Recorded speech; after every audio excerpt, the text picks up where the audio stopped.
How are you fuckers doing tonight? It's your boy Alex the Kid Seymour here, and today we're talking about Arielle Scarcella because she has just gone too far this time. As many of you probably know, yesterday, Elliot Page from the Umbrella Academy, Juno, Whip It, A-list actor, celebrity, came out as part of the trans masculine community. His name is Elliot. He uses he, they pronouns. Basically, he's one of us. Arielle, though, she does not like that. And she's had a lot of things to say on Twitter, and she made a video. And, well, this is going to be a bit painful, so buckle up. But yeah, I think let's start with her tweets, shall we? Okay.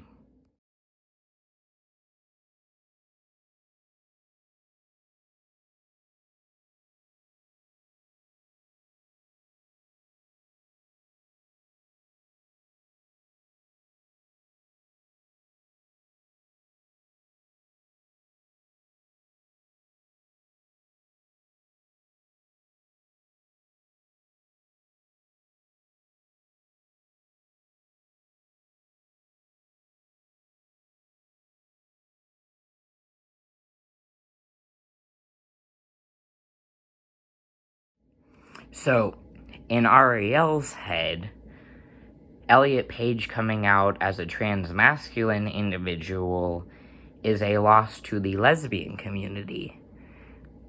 Let's allow her to elaborate on this a little bit more, shall we? Well, we did it. We lost another lesbian, guys. I was filming content for my OnlyFans page. Subscribe if you haven't already. I was filming content for my OnlyFans page, and I got flooded with messages from you guys telling me that the person formerly known as Ellen Page is now going by Elliot Page.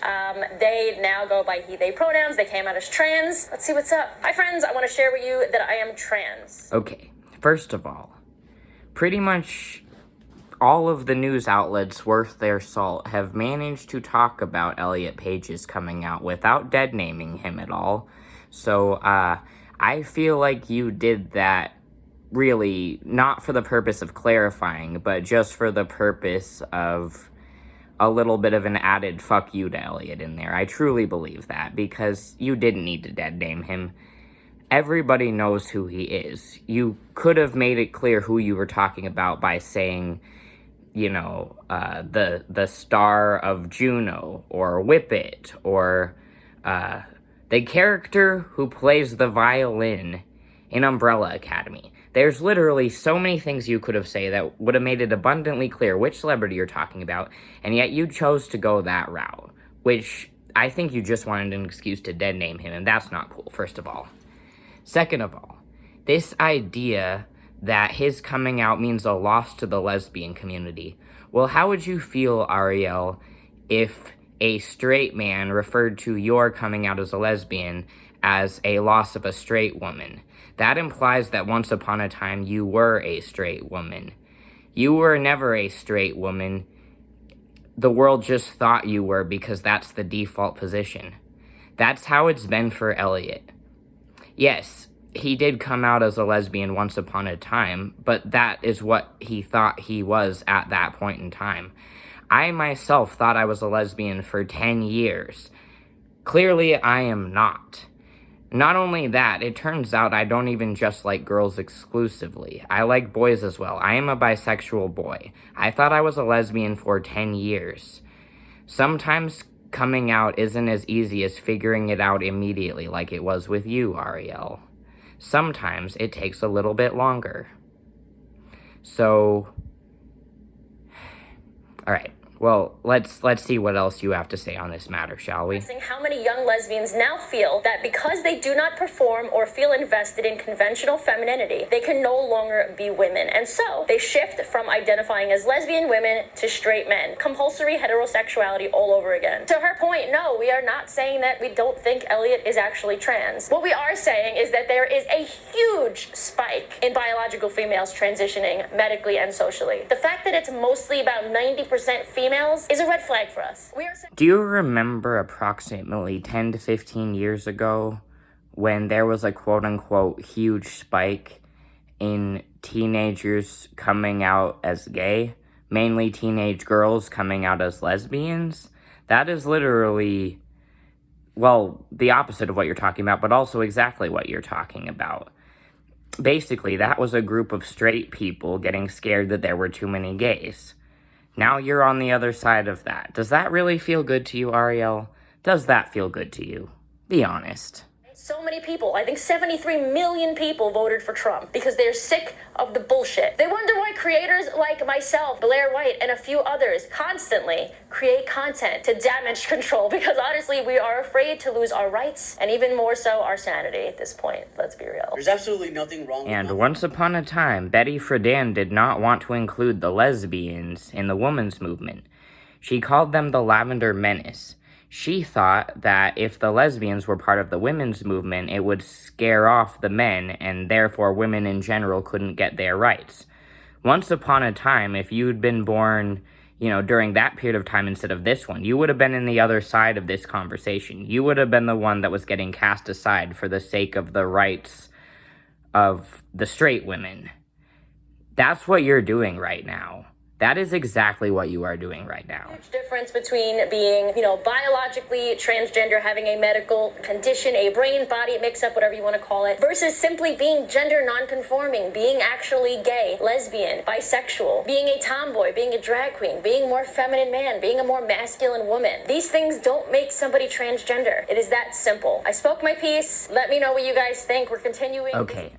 So I don't think I have a ton to add at this point other than what I've already said. But the main point that I want to make is she's perpetuating this idea that somehow the transgender identity has just taken over the lesbian community. But I would like to challenge you to this, all right? How many A-list celebrities, and I mean A-listers, I'm not talking YouTube famous or TikTok famous, but like A-list celebrities, celebrities that, somebody's grandma, somebody's aunt, somebody's uncle who never goes on the internet would know about and find relevant, people like Elliot Page. How many A-list celebrities can you actually name that are transmasculine individuals? And how many can you name that are lesbians? The lesbian list is way longer. In fact, Elliot Page wasn't even the only quote-unquote public figure lesbian who had that particular dead name. There's so many of them. Meanwhile, Elliot Page is actually the first A-list celebrity that the transmasculine community has ever gotten.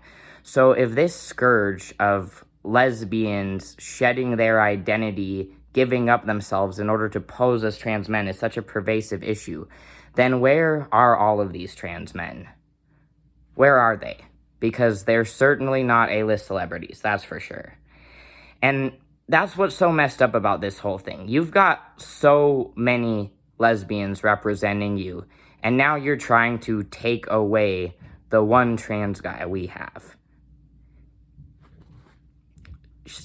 I'm done. Well, I guess I'm technically not quite done.